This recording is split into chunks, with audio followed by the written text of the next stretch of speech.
Hello and welcome to Barb Talks. Today I'm talking about why I chose radio broadcasting as my career. When I was in high school, we had this class that allowed you to explore different careers. They would bring in people to talk about their particular career, doctors, dentists. But in this careers class, one of the businesses that came in was the local radio station, rock pop station at the time. And Kelly Fox was the radio broadcaster. And then I believe his boss, Jim Corcoran, was also there. They just looked like they were having so much fun talking about what it's like to be a radio broadcaster and what it's like working at KW3. And I thought, well, that sounds like the kind of job that I might be interested in. You were communicating to the city about different things that were going on, as well as playing the best music. And I thought, well, that sounds like a fun job. I also, at that time, was involved with student government. And I was involved in Apple Blossom. A lot of cities have those where there's that vie for being the representative, and they talk about how great the businesses are and ride on floats and wave at people. When I was in Apple Blossom and we were talking about what are our life goals and where do we want to work and where do we see ourselves, one of the things I said that I wanted to do was plan on going to college, but first I'd like to work at KW3. I'd like to work in radio. I ended up being in the radio station because all of us gals would be interviewed, and then those interviews would be playing over the radio. So I got to kind of see what it was like to be in a radio station as the interviewee. And after the Apple Blossom was over, the station manager said, well, why don't you come in and apply for a job? And I thought, okay. I guess as a high school student, and even as a person now at my age, I've always been somebody who was willing to give things a go. I'd follow my curiosity, not like, oh, I've got to be successful at this, but like, I wonder where this will lead. And so I went down to the radio station. They put me in a production studio with a microphone, told me how to turn it on and record my voice. And I also found a record in there, a sound effects record. Just for fun, I put on the sound effects record and it would make an effect, and I would like make up some story behind that effect. Kind of like a Whose Line Is It Anyway before Whose Line Is It Anyway was around. I was just farting around in there, just playing with the equipment and recording stuff. They had a lot of other people that had actual experience that had interviewed for that job. But since the music was primarily going towards the young people, and since I was somebody involved in the community already, I think in hindsight, the boss of the station figured he could get a local celebrity for next to nothing, because minimum wage was nothing back then. It was like $2.90 an hour. I came in for 2 different evenings to watch a professional DJ. And I mean, he was flying all over, pushing buttons and turning on microphones and queuing up reel-to-reel tapes. And then the commercials were on these little 8-track cartridges. So I watched them 2 evenings, and then they put me in the booth at night. They locked me in the building by myself, live on the air, and said, well, if you have any questions, just give this number a call. And so it was a sink or swim situation. And I tell you, I was like scared spitless, but I did it. And I was able to keep the station on the air. At that time also, you had to go out and check the tower lights to make sure that they were lit and like right. It was like an engineering type job, and I wasn't an engineer. How they got around that was there was a small period of time, like about a 3-month period of time, where you could get your radio license just by asking for it. You didn't have to go through any classes. And so the boss of the station had me fill out the forms and then had his mother go down and pick them up. So I was totally unprepared for this job, but through curiosity and the willingness to give it a go, I just stumbled my way through, my first night especially. And I think back then, that was in 1979, there were no other female DJs in the market at all. I think there was one female newscaster on the other station in town, which was a news station. The guys owned it. And so I think in some ways they just wanted to shove me in there and not necessarily watch me fail, but entertainment for my peers for one night. But the thing is, I held on and I did it. So they let me continue doing it. I think I was a Wednesday and a Saturday night, 8 to midnight. So I would go in there and I'd bring the Reader's Digest and read jokes. Listening back to the air checks, what an air check is where you record what you did when you were on the air so that you can listen back to it and get better. So I was making mistakes live on the air, which I'm sure was probably either irritating or entertaining to my peers and anyone else who wanted to listen, because I was terrible. But I was able to listen back to those tapes and get better. After that summer, I went off to college. I then had radio experience on my resume. And when I would come home on Christmas breaks from school, I'd go fill in so that other people could be able to spend time with their families. I ended up getting a radio job when I was in college. It was a Sunday morning show. They wanted it to be a hymns-based show. So I borrowed some records from one of my professors who was a music teacher.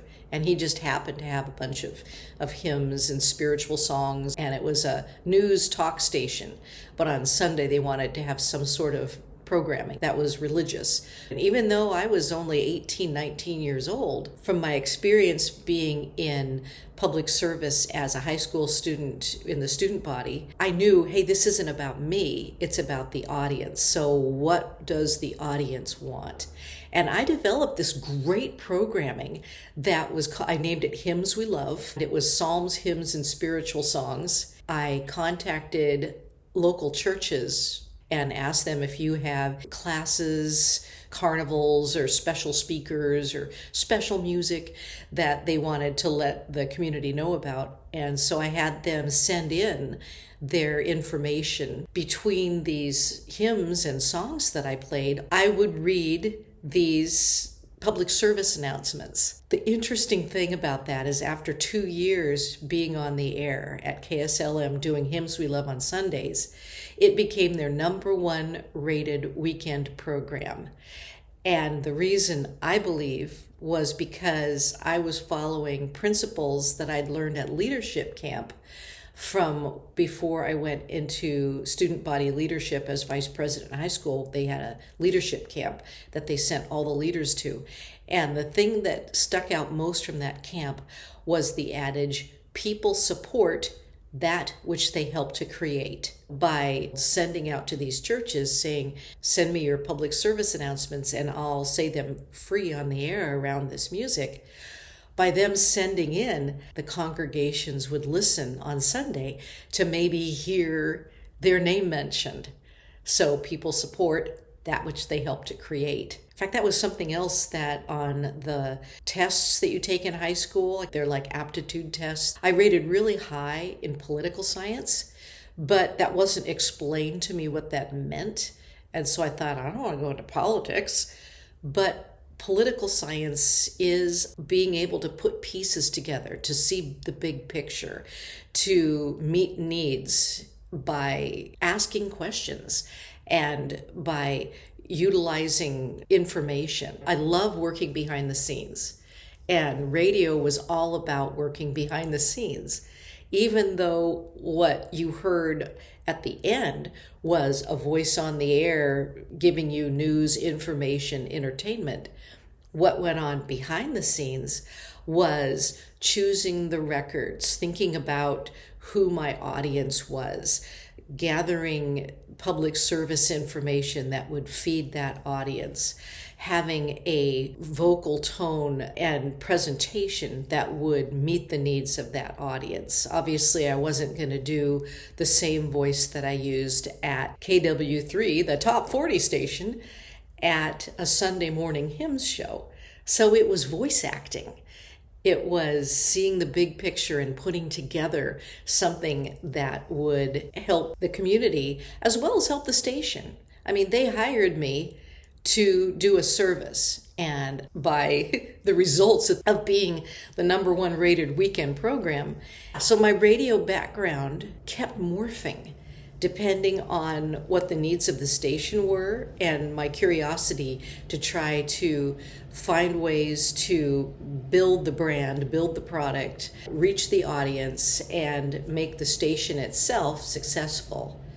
I went from working at KSLM doing the Hymns We Love program, moving to Portland, Oregon. There was a religious station called KPDQ.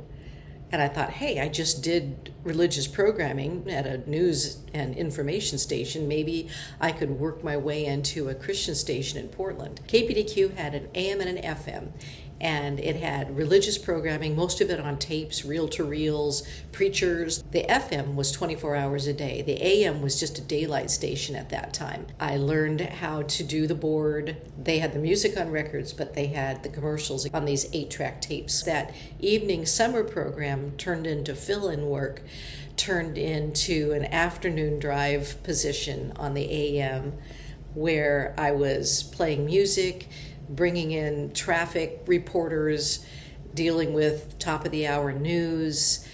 And I also at that time was doing a public affairs program called Oregon Forum, where I would interview local nonprofits and organizations as well as people that were doing positive things in the community. I really enjoyed that. I did that Monday through Friday, and then on Saturday there was a more contemporary program I did the music for.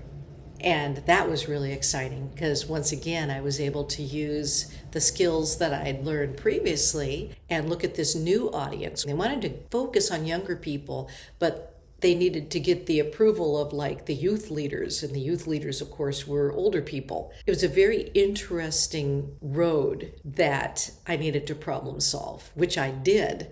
Because once again, we weren't on a ratings program since it was a religious station, but we heard from other stations that were on ratings programs, what are you doing on Saturdays? Your just numbers are way up. And Saturdays was when I did. It started out the Music Alive program, but then we changed it to Upbeat 800, and that was when I was in charge of choosing the music. But since this little religious station had never had the experience of having big numbers, their salespeople went wild and oversold the programs. So we'd have like 5 minutes of music and 6 minutes of commercials, and that wasn't working. So they ended up doing the wise thing and upping their commercial rates so that they could make the same amount of money. So that was my experience at KPDQ. And then there were things that we did, my husband and I met my husband. He actually trained me at KPDQ. And we did interesting, fun things in the community. There was like this life-size Monopoly board game that different radio stations would go and be the game pieces. The individual people were the game pieces in this Monopoly. And you would raise money for charities. I was a volunteer bell ringer for the Salvation Army. There were things that we would do in the community. Since we were the Christian radio station having the top 40 music of Christian stuff, then I would help MC those, as would my husband, who went by the name of Chris Taylor. So we got to meet some interesting people. We'd go back to Nashville to do the CMA Christian Music Awards. We'd go watch that in person. It was involved with the radio industry stuff. I was writing some articles for industry magazines at that time as well. So it was a really fun period of time of giving back to the community and of making a positive difference. That I worked there for I think 5-6 years at KPDQ. And then they decided that they were going to change the format. So I ended up going to, this is an amazing leap. I went from a religious Christian organization, small station, to doing a music program on Z100, which was the top 40 station in Portland. So it's kind of like I went back to how I started, back into a top 40 station, but this time I'm doing programming for them. And they had a show that had been started by a salesperson called Rock of Ages. So now I'm got a whole different audience to go to. These are young people, but they want it to be hip and cool, and they had jingles, and it was like all kinds of excitement at Z100. And that was super fun. During that time, however, I got pregnant. Got to the point where I couldn't reach the board anymore. So I asked my husband to come in so he could do the engineering and I could do the voice work from where the news person would usually sit. But of course, my husband, since we worked at KPDQ together and we both loved radio and loved the whole way of giving back. My husband was actually, he liked more being in the public eye. I liked more being behind as the brains of it. But he ended up somehow figuring out how to be on it, and we became a morning show team on Sunday mornings doing the Rock of Ages show, which actually worked out well because after I gave birth, he did the show by himself for a few weeks, and then we started pre-recording the show. The next station was we actually started a radio program at home called Northwest Music. Northwest Music featured Northwest area musicians that had some sort of a positive message. We brought musicians into our studio at home, which we had by then, and recorded them, did interviews, and it was very Z100-like in its presentation. We had stations throughout the Northwest that carried this program. We did that for several years, which actually reminds me of one of the reasons we did that was because we were both on an international award-winning program called Open Door that was worldwide through the Armed Forces Radio Network, as well as through pop stations throughout North America. And my husband's father was the one who thought up the Open Door program. So here I am thinking up programs, and my father-in-law has a program, and my husband is involved with all this program. He's more the production guy and voice talent guy, and I'm voice talent. The Open Door program won almost every award in broadcasting, including the George Foster Peabody Award, which was the highest award. I just got to be a voice talent for that, but that was a very high honor to be on that show. The next radio station that I worked for, I started out doing the liners for KYSJ, which was out of Coos Bay, Oregon. That was during a time when radio started going from in-person at the booth to being more automated. My husband was doing the morning show for KYSJ out of our home studio, and I was doing the liners for the radio program. But little by little, they decided, well, maybe Chris could have a sidekick. And so Chris and I started doing the morning show together for KYSJ out of our basement.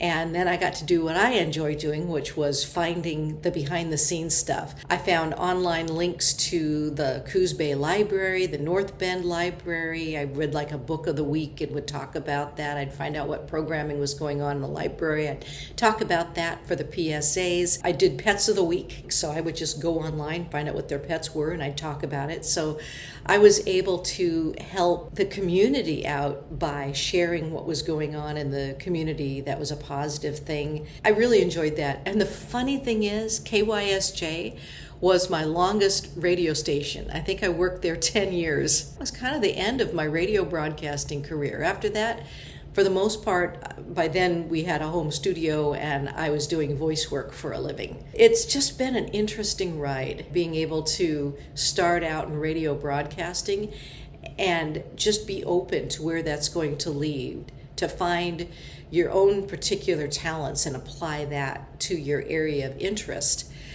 You just don't know where your curiosity is going to bring you. So I just wanted to share how I got into radio broadcasting and what all I did. So thanks for coming along and listening to my stories, and thanks for watching Barb Talks.